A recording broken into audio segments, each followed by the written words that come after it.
കർത്താവേ, ഈ ഒരാഴ്ച മുഴുവൻ നീ ചൊരിഞ്ഞ എല്ലാ അനുഗ്രഹങ്ങൾക്കും ഞങ്ങൾ നന്ദി പറയുന്നു.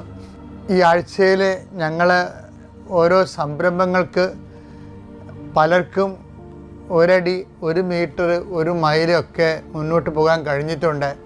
എല്ലാ ദൈവപരിപാലനയ്ക്കും ഈ സമയത്ത് സ്വസ്ത്രം ചെയ്യുന്നു.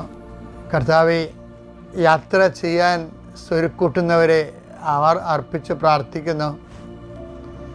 പുതിയ കോളേജിലും പുതിയ സ്ഥലങ്ങളിലും പുതിയ സ്ഥാപനങ്ങളിലൊക്കെ പഠിക്കുന്നതിന് വേണ്ടി സ്വരുക്കൂട്ടുന്നവരെ സമർപ്പിച്ച് പ്രാർത്ഥിക്കുന്നു. ഇതുവരെക്കും പലയിടത്തും ശ്രമിച്ചിട്ടും ഒരിടത്തും എത്തിപ്പെടാത്തവരെ, സങ്കടപ്പെട്ട് തങ്ങളുടെ ജീവിതം ഇങ്ങനെ പോലും ആരും സഹായിക്കാനില്ല, ഒരു നിമിഷം നിരാശ കൊണ്ട് ദൈവത്തിന് പോലും എന്നെ വേണ്ട ചിന്തിക്കുന്നവർക്ക് പരിശുദ്ധാത്മാ അമ്മയുടെ പ്രത്യേകമായ സാന്നിധ്യത്തിൽ 24 മണിക്കൂറിനുള്ളിൽ നിങ്ങളുടെ വിഷയത്തിന് ദൈവിക തീരുമാനവും ദൈവിക ഇടപെടലും ഉണ്ടാകാൻ വേണ്ടി